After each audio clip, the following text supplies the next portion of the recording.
بالحق الولي القيوم صلاة كما تحب وترضى بأن تصلي عليه.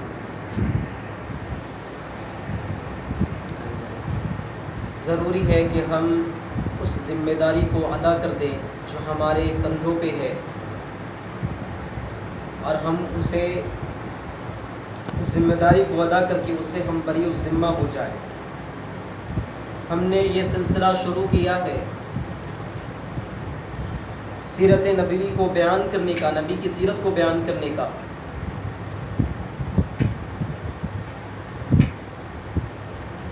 نبی کی سیرت وہ عظیم سیرت ہے، وہ عظیم واقعہ ہے، وہ عظیم تاریخی انقلاب ہے جس نے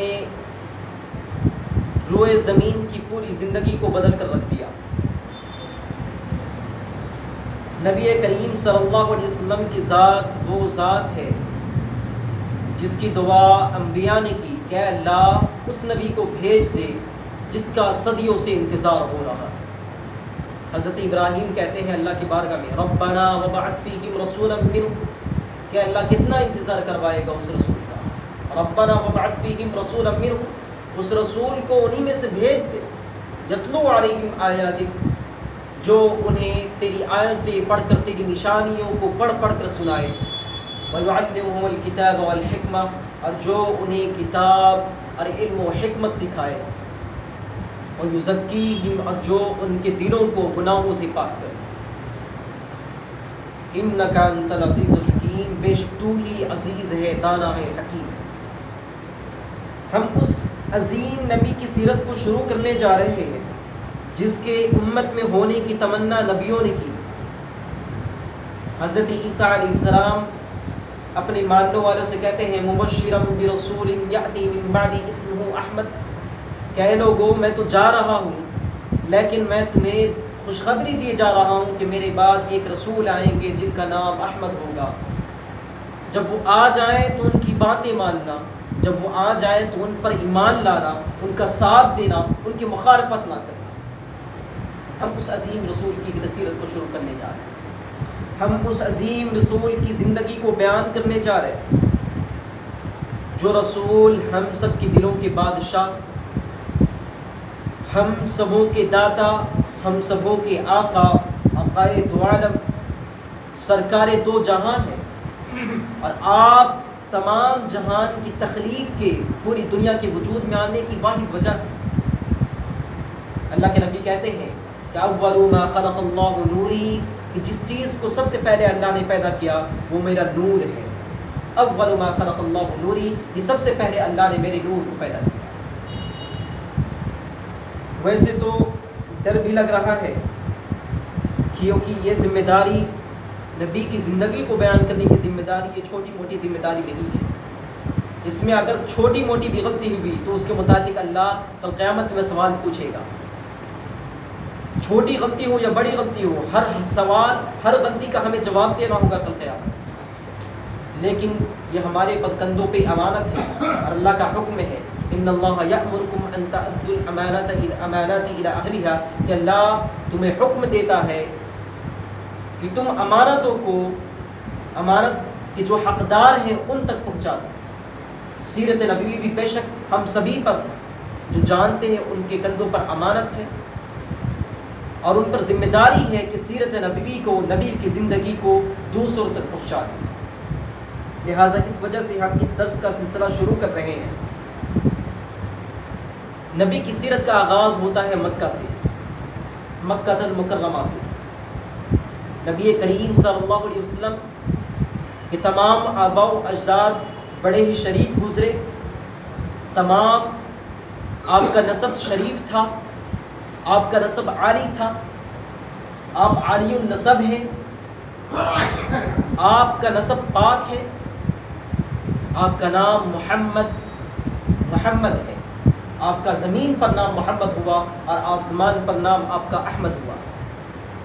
آپ کے والد کا نام عبداللہ ہے اور آپ کے دادا کا نام عبد المطلب ہے. چنانچہ آپ کا نسب یوں ہوتا ہے، سرکار دو عالم صلی اللہ علیہ وسلم کا نسب یوں ہوگا محمد بن عبداللہ، یعنی عبداللہ کے بیٹے. بن کا مطلب ہوتا ہے بیٹا، محمد بن عبداللہ. بن عبد المطلب بن ہاشم بن عبد مناف. اس طرح یہ لمبے سلسلے نسب حضرت اسماعیل نبی اسماعیل تک پہنچتے ہیں، جو حضرت اسماعیل کے فرزند خلیل اللہ حضرت ابراہیم ہیں. حضرت اسماعیل حضرت ابراہیم کے بیٹے ہیں. تو شروع کرتے ہیں ہم مکہ سے، جہاں سے مکہ کا آغاز ہوتا ہے. اللہ کے نبی بڑے ہی عالی النسب ہیں اور آپ امین ہیں. آپ نے کبھی امانت میں خیانت نہ کی، آپ سچے ہیں، آپ نے کبھی جھوٹ نہیں بولا. حتیٰ کہ وہ لوگ جنہوں نے آپ پر ایمان نہیں لایا، آپ کے خون کے پیاسے تھے، وہ بھی کہتے تھے کہ یہ کبھی جھوٹے نہیں ہو سکتے، یہ کبھی جھوٹ نہیں بول سکتے. آپ سچے ہیں، آپ مظلوموں کا ساتھ دیتے، ظلم کے خلاف کھڑے ہوتے، لوگوں کا بوجھ اٹھاتے، اپنی حاجت کو چھوڑ کر دوسروں کی حاجت پہلے پوری کرتے. اس عظیم تاریخ کی ابتدا مکہ کی سرزمین سے ہوتی ہے. ایک وہ وقت تھا جب مکہ کی سرزمین میں کوئی نہ بستا تھا. مکہ کی سرزمین پہ کسی کا وجود نہ تھا. وہاں پہ کوئی قبیلہ آباد نہیں تھا، وہاں پہ کوئی خاندان آباد نہیں تھا، وہاں پہ کوئی آدمی نہیں رہتا تھا. حضرت ابراہیم علیہ السلام شہر بابل میں پیدا ہوئے. وہاں کے لوگوں کو ایک اللہ کی عبادت کی دعوت دی، اس کی عبادت کی جائے جس نے زمین کو پیدا کیا، نہ کہ زمین کو پوجا جائے. انہوں نے دعوت دی کہ چاند کو بنانے والوں کی عبادت کی، چاند کے بنانے والے کی عبادت کی جائے، نہ کہ چاند کی عبادت کی جائے. لوگوں نے دعوت نہ مانی تو آپ وہاں سے ہجرت کر کے فلسطین آ جاتے ہیں. وہ فلسطین جہاں آج بیت المقدس ہے، آپ فلسطین آ جاتے ہیں. فلسطین آنے کے بعد آپ فلسطین آ جاتے ہیں اور آپ نے زندگی میں 2 شادی کی. ایک حضرت سارہ رضی اللہ عنہا سے اور ایک حضرت ہاجرہ رضی اللہ عنہا سے. حضرت اسماعیل علیہ السلام حضرت ہاجرہ کے بیٹے تھے، حضرت ہاجرہ علیہ السلام کے بطن سے ہیں. اور حضرت یعقوب علیہ السلام، حضرت اسحاق علیہ السلام جو کہ حضرت ابراہیم کے دوسرے بیٹے ہیں، چھوٹے بیٹے ہیں، حضرت اسحاق علیہ السلام. یہ حضرت اسحاق علیہ السلام حضرت سارہ کے بطن سے ہیں، حضرت سارہ کے پیٹ سے ہیں. اللہ کا حکم آیا، آپ فلسطین میں تھے، اللہ کا حکم آیا کہ اے ابراہیم حضرت اسماعیل کو اور ان کی ماں ہاجرہ کو مکہ کی سرزمین پر چھوڑا. اس وقت مکہ کی سرزمین پہ کوئی نہ بستا تھا.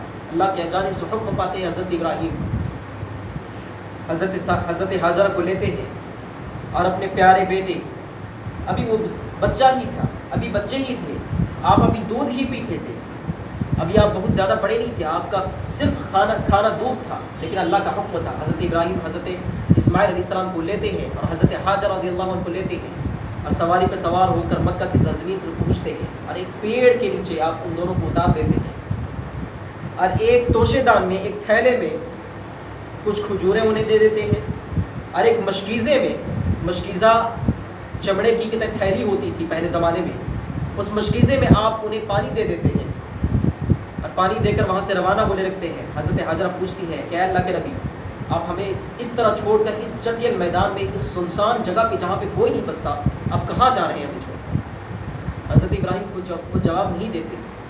حضرت ہاجرہ رضی اللہ عنہ بار بار پوچھتی ہے. پھر آپ آخری میں کہتی ہیں کہ کیا یہ اللہ کے حکم سے ہے؟ کیا اللہ نے آپ کو حکم دیا کہ ہمیں آپ اس طرح کی جگہ میں چھوڑ کر جائیں؟ حضرت ابراہیم علیہ السلام ہاں میں جواب دیتے ہیں. تو آپ کہتے ہیں کہ اگر اللہ کا یہ حکم ہے تو پھر وہ ہماری حفاظت کرنے والا ہے، وہ ہمارا نگہبان ہے، وہ ہمیں اکیلا نہیں چھوڑے گا. حضرت ابراہیم علیہ السلام فلسطین واپس آ جاتے ہیں اور کچھ دنوں کے بعد جو تھیلے میں کھجوریں تھیں وہ کھجوریں ختم ہو جاتی ہیں. جو پانی تھا وہ پانی بھی ختم ہو جاتا ہے اور پیاس کی شدت بڑھتی ہے، سخت پیاس لگتی ہے.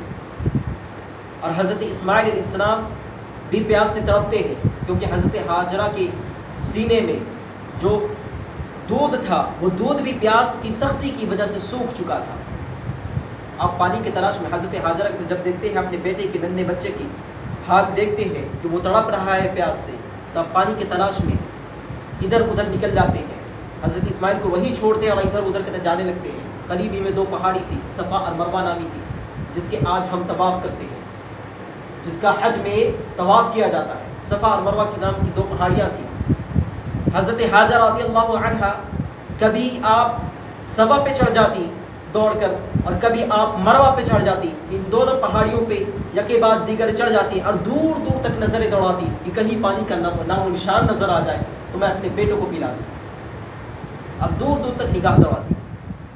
اس طرح آپ نے تقریباً 7 مرتبہ ان دونوں پہاڑیوں پہ چڑھے آپ. اسی وجہ سے ہم جو حج میں طواف کرتے ہیں ان دو پہاڑیوں کے درمیان جو سعی کرتے ہیں دوڑتے ہیں وہ 7 مرتبہ دوڑتے. اس کی وجہ ہی اللہ نے کہتے اس عبادت کا اللہ نے اس کو عبادت قرار دیا. چنانچہ جب آخری مرتبہ آپ مروہ کی پہاڑی پہ تھے, حضرت جبریل علیہ السلام ادھر آتے ہیں, دیکھتے ہیں حضرت اسماعیل علیہ السلام تڑپ رہے ہیں. آپ اپنے نورانی پر سے زمین پر ایک ضرب لگاتے ہیں, زمین پر ایک مارتے ہیں, زمین پھٹ جاتا ہے, زمین شاق ہو جاتا ہے اور وہاں سے پانی کا چشمہ ابل پڑتا ہے. جب حضرت حاجر علیہ السلام واپس آتے ہیں تو دیکھتے ہیں یہاں پہ پانی کا چشمہ ابل رہا ہے اور آپ جلدی سے آ کر اس پانی کے چشمے سے خود بھی سیراب ہوتی ہے, خود کی اپنی بھی پیاس بجھاتی ہے اور اپنے بیٹے کے پیاس کو بھی بجھاتی ہے. اور اس کے بعد اس خوف میں کہ پانی یہ کہیں ضائع نہ ہو جائے, برباد نہ ہو جائے, کہیں یہ پانی بہہ نہ جائے, اس خوف میں آپ کہتے ہیں دھولوں سے مینڈ تیار کرنے لگتے ہیں, چاروں طرف سے گھیراؤ تیار کرنے لگتے ہیں تاکہ یہ پانی بہہ نہ جائے. اور آپ یوں کہہ رہے تھے اپنی سریانی زبان میں زم زم, آپ ندا دے رہے تھے, آواز دے رہے تھے کہ زم زم, کہ اے پانی رک جاؤ. زم کا معنی ہوتا ہے رک. آپ 2 بار کہہ رہے, کئی بار کہہ رہے زم زم رک رک. اس وجہ سے اسی پانی کا نام زمزم پڑ گیا.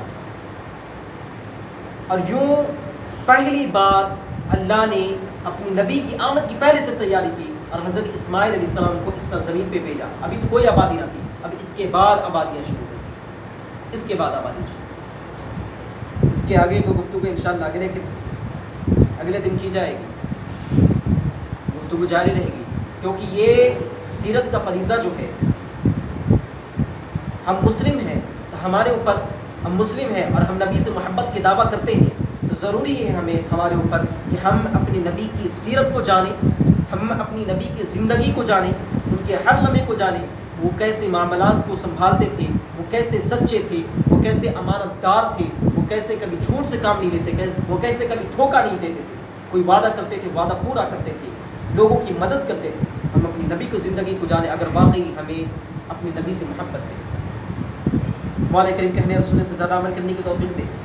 الہ العالمین ہم سب کے گناہوں کو بخش دے. وما علینا البلاغ, استغفر اللہ لی ولکم ولسائر المؤمنین والمؤمنات, وما علینا البلاغ. السلام علیکم ورحمۃ اللہ.